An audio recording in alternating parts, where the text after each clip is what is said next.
So this is a video recording of what I have so far. This is the level itself. It is where the player constructs all their weapons and augments them to give themselves different abilities. So this is where all the crafting will be done. This will also be kind of like a personal social area. Much like in other video games that you see today, there are point-to-point servers that are maintained between computers that we're trying to establish. So using that methodology, this will act as a hub as well as a personal game space. So the players themselves will customize this kind of place over time. That will make it much more a personal game space for the player. So in the concept of the storyline and the plot development, the player will be born in a chaotic storm of arcane energies. In a special pocket of space-time, they are born anew. And so they kind of try to struggle to survive by learning the initial game mechanics, whether mouse and keyboard or virtual reality. And then they run to a nearby cave, dive into it, and the cave collapses behind them. And this cave system here that you see is their kind of cove, their personal game space. So in keeping with this, we'll move right along. Whenever the players first spawn into the space, they'll go through the doorway, but otherwise, if they die in the game, they will respawn back at the base via the respawn well. And it's exactly like it sounds. This is a crafted well, like a water well, for the purposes where there's a giant capsule that the player will spawn inside of, and they will swim to the top and respawn. This is where their soul itself will be stored in the plot line of the story. And then when they are respawned, they'll respawn in the capsule. But there's actually the top and bottom geometries that you see I'm selecting here. Top and the bottom caps more or less will act as a visual for the players to visually see that there's a transition of respawning back to life. There's one at the bottom, so when you respawn and you're inside the capsule, you're at the very bottom of the well. You see this initial swirling kind of cap that you initially are kind of drawn towards. You swim towards it in VR, and on mouse and keyboard you look up and move with the traditional WASD movement keys.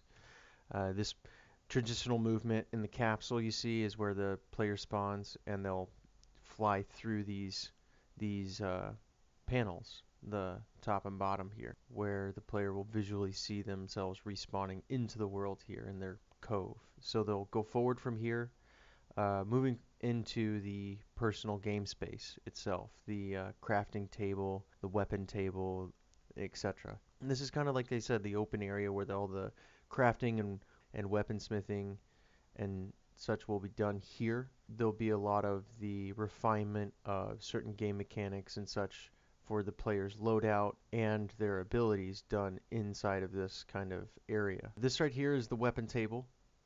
All of these names are, of course, working titles. They can be changed or altered later on. So going forward with that concept.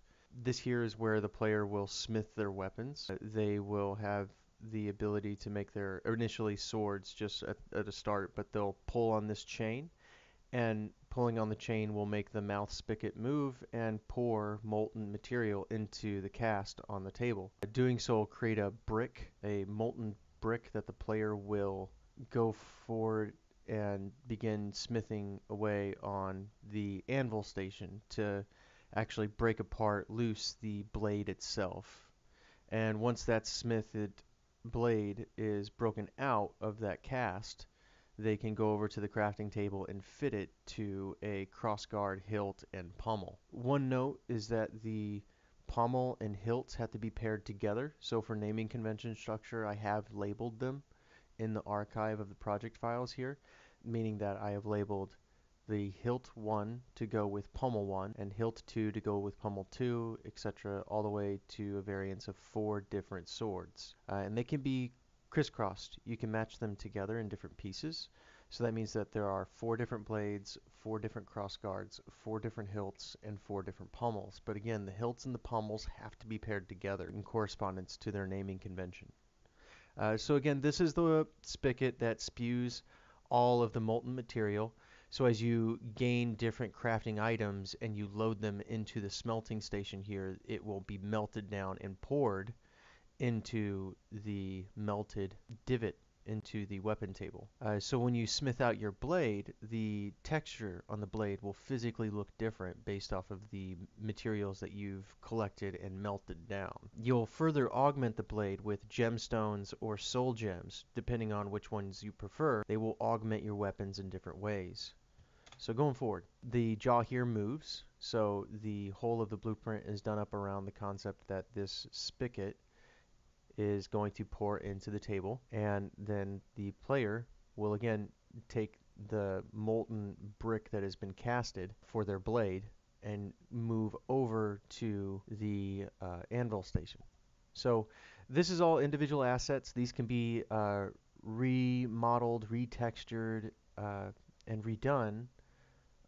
It's all rooted in place, so you wouldn't have to move anything technically. And again, you can retexture these as you'd see fit using vertex painting techniques inside of Unreal, or going into Substance Painter and painting them more directly. Either is you can do either or. This is the Soulwell. The Soulwell itself is where the player will deposit all the souls of their enemies that they collect over the course of their gameplay. So the Soulwell will act as again as another crafting station. So the Soulwell itself, the player will come up and dip their weapon into its waters, and the waters itself will collect the souls of the vanquished enemies. As you pour more souls into the Soulwell, you gain more and more gemstones over time. The more souls you pour into it, the more powerful the gemstone itself. And you can spawn gemstones and soul gems at any time using the Soulwell. So your weapons and armors can be augmented via crafting from harvesting dead enemy souls when you are in-game playing. So the Soulwell will act as a refinery where you dump your souls into that refinery and then spawn either gemstones or soul gems. And they'll float to the top of the waters from the quote unquote abyss. So they will float to the top of the water, the player will grab them and then bring them over to the crafting table, which again will be different than the weapon table. So when their weapon cast has been poured into the table, the player will grab it and move over to the smithing station right next to the weapon table. That's where they have this hammer here and the anvil itself. They'll be able to smith out their blade from the cast, and that way they can go forward with refining and crafting their weapon as they see fit. And this here is the crafting table with the crafting hammer, which is again different than the weapon table with the anvil station and the forge hammer. So the forge hammer is for busting out the blades from the cast, and the crafting hammer is for socketing gems and soul gems or gemstones into weapon blades or pommels. And so there'll be two sockets on the blade and one on the pommel. So you'll have technically the ability to socket and alter your weapon with three different abilities. These abilities can be called up at any time during gameplay, again either with the mouse and keyboard or with the virtual reality controllers on the HTC Vive. The gemstones and soul gems will be collected in a giant trunk. I have yet to make it yet to actually make the suitcase trunk, but I'll post up more development videos as I go and what I make with the 3D content that I have.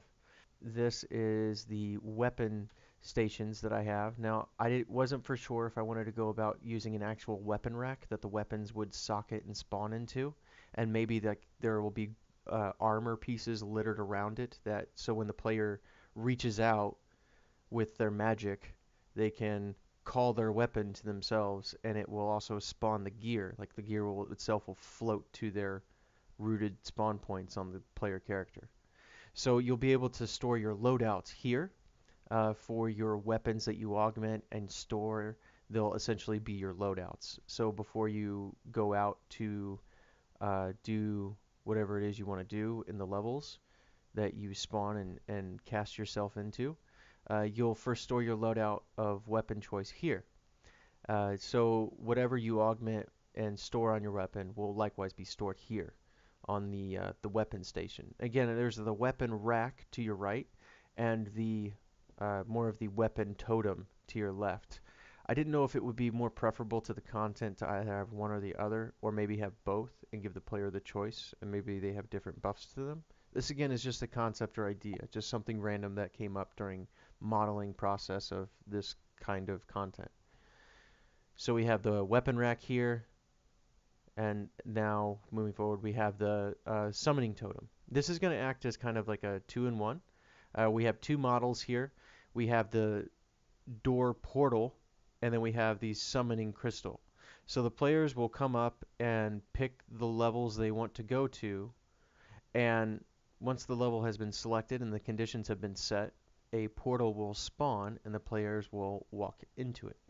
Once they are loaded into the level, they'll go forward, get whatever they want done, and come back. They'll always come back through this portal when they have succeeded, and again, when they fall or perish, they come back into this cave via the respawn well. So the crystal here and the door itself also can be retextured, redone, however we want or see fit. These are the weapons so far.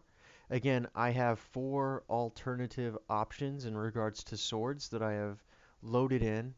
They can have whatever materials you want on them. I've redone the UVs for each of them. And again, even going into saying that they can be thrown into Substance Painter and specifically redone for each individual asset. There's only 4 alterations, so, or rather, there's only 4 choices for selections on weapon loadout. I think it would be good to get a blueprint working with all of these assets, and then texturing and such can be done as we go as well. All the objects can also be painted directly using vertex painting within Unreal, so we can at the very least get a base texture put on our objects to signify of what we would like to be placed on that object. As you can see, a lot of hand-painted textures have been used.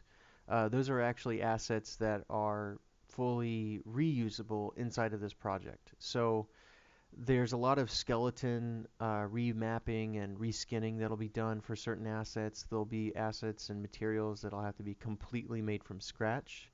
But I'm looking forward to the concept and going forward with the rest of you guys. Just excited to talk more, and we'll hear from you guys soon.